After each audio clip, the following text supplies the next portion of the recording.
mau cerita tentang partai politik baru yang menurut gue keren banget. Namanya Gerakan Rakyat. Warnanya jingga, lambangnya harimau, salamnya hura, atau singkatan dari hanya untuk rakyat, atau bisa juga hadir untuk rakyat. Sekarang ini Gerakan Rakyat sedang dalam proses melengkapi berkas-berkas supaya bisa memenuhi persyaratan pendaftaran partai politik ke Kemenkum RI. Dan sumpah, gue nggak bohong. Peraturan barunya itu, persyaratannya susah dan banyak banget. Bahkan termasuk yang paling susah di dunia. Lo bayangin, calon partai politik baru itu harus punya struktur kepengurusan di seluruh 38 provinsi. Di 75% kabupaten kota, atau sama dengan 386 kabupaten kota, dan di 50% kecamatan, atau 3.600 kecamatan, se-Indonesia. Kalau udah ada struktur kepengurusan, selanjutnya nih, masing-masing 38 provinsi, 386 kabupaten kota, dan 3.600 kecamatan tadi, wajib memiliki kantor dan izin domisili. Bukan itu doang, masih ada lagi seabrek segala macam surat-surat dan legalitas-legalitas, kayak surat keterangan terdaftar Kanwil Kumham, surat kes Bangpol, dan dokumen-dokumen lainnya yang juga wajib dilengkapi. Harus asli, bermaterai, ditanda tangan basah, dan dilampiri KTP. Nah, sekarang Indonesia itu bukan pulau Jawa doang, yang jalanannya udah bagus, di mana lo bisa milih mau pakai transportasi apa, dan akses internetnya di mana-mana lancar. Indonesia itu ada yang namanya Kalimantan, Papua, Maluku, Sulawesi, di mana di sana banyak banget kecamatan-kecamatan yang nggak selalu bisa lo jangkau melalui darat dengan nyaman, dan jaraknya bisa sampai ratusan kilometer dari kota. Lo harus lewat sungai, pakai perahu. Kalau hujan, ya lo kehujanan. Kalau kering, ya lo harus tarik tuh perahu, karena sungainya jadi dangkal.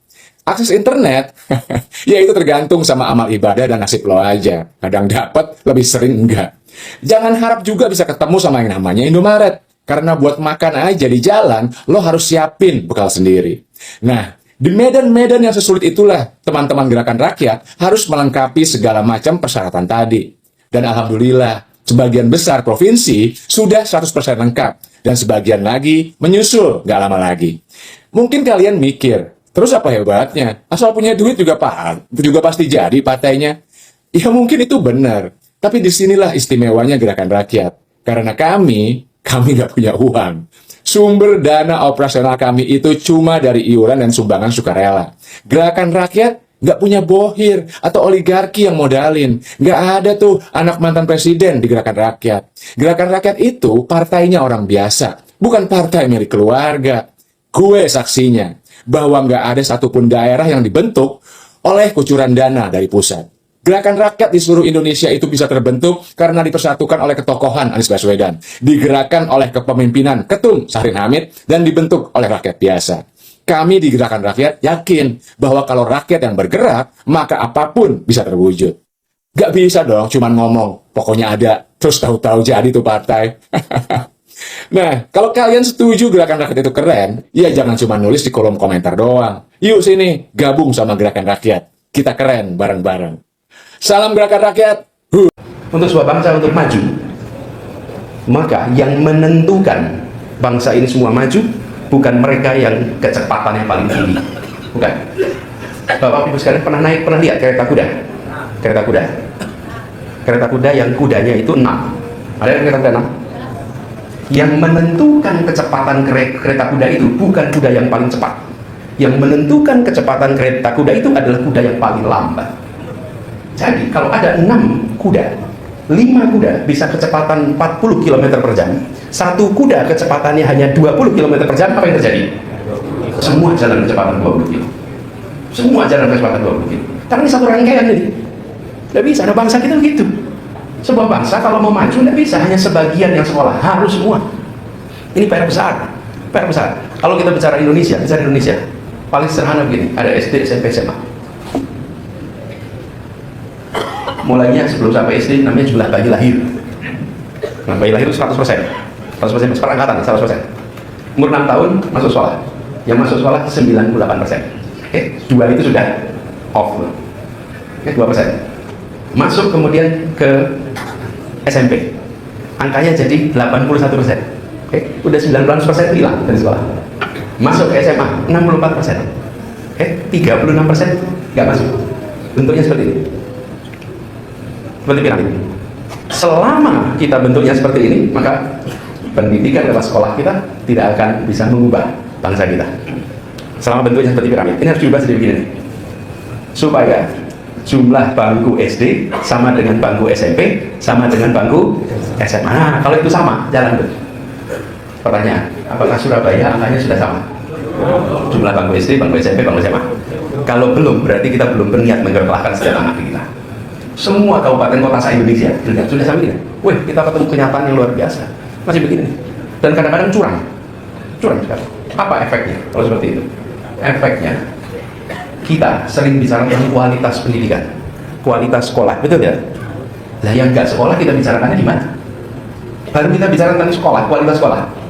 SMA, itu berarti kita hanya membahas yang 64% anak yang dalam sekolah. Yang 36% nggak ada yang membahas itu. 36% inilah yang terus menerus jadi seperti kereta kuda yang kecepatannya 20 km per jam. Ini nih terus. Bukan salah mereka sekedar. Kenapa? Karena problemnya struktural. Struktural itu artinya problemnya institusi. Ini struktural. Ini harus dibereskan. Jadi PR kita yang paling besar di Indonesia.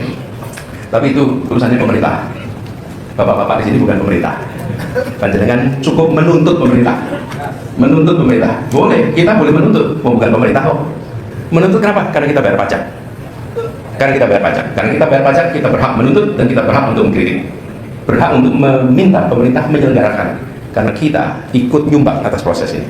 Halo teman, jumpa bersama saya di Politik Dangi. Ya, ini semakin keren teman. Bagaimana gebrakan dan manuver Anies Baswedan ini gak kaleng-kaleng ya kan. Gubernur yang sangat top, gubernur yang sangat luar biasa pada saat Anies menjadi gubernur Jakarta. Prestasi demi prestasi yang beliau toreh ya tentu membuat Jakarta semakin maju. Jadi nggak salah kalau nama Anies semakin populer. Teman-teman, akhir-akhir ini tentu situasi negara kita sangat berguncang ya. Gempa, bencana alam di mana-mana, kebakaran hutan ya. Apalagi isu demo yang sangat mengkhawatirkan sebenarnya. Tapi kembali lagi bahwa demo itu adalah sebuah bentuk aspirasi masyarakat untuk disampaikan kepada penguasa, teman-teman. Namun harus sesuai koridor yang berlaku ya. Itu adalah bentuk protes, bentuk masyarakat tidak puas dengan apa yang terjadi saat ini ya kan. Dan kabarnya bahwa besok tanggal 27 akan ada demo, teman-teman. Tapi selebih itu kita lihat ya bagaimana Anies selalu menyuarakan aspirasi masyarakat, selalu mengingatkan pemerintah, mengingatkan para pejabat ya supaya melayani masyarakat dengan baik. Program-program harus berjalan dengan baik ya kan, sesuai dengan aspirasi masyarakat. Dan saya yakin bahwa dengan kepedulian Anies Baswedan ini tentu banyak hal yang kita pelajari ya kan. Teman-teman, Anies Baswedan bukan pejabat publik, namun beliau mempunyai ya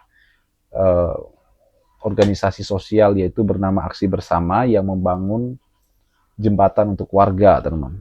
Ini artinya bahwa Anies sangat peduli dengan kehidupan masyarakat ya. Sangat peduli dengan kebutuhan masyarakat. Menurut saya itu sangat baik sekali. Andai saja Anies Baswedan seorang pemimpin misalnya, pejabat publik, teman-teman, saya yakin mungkin akan jauh lebih besar lagi yang beliau kerjakan ya kan. Menurut saya itu adalah poinnya, bagaimana Anies Baswedan saat ini adalah tokoh yang sangat terkenal, membangun partai, teman-teman, dan menurut saya sangat keren. Dan Anies adalah satu-satunya bakal calon presiden yang mampu dan mempunyai potensi yang besar mengalahkan Prabowo 2029, teman-teman. Apalagi 2029 ini semakin dekat ya kan. Dan Gerakan Rakyat ada partai politik yang dibangun oleh Anies yang akan bertarung di 2029. Bagaimana menurut kalian? Kita diskusi di kolom komentar.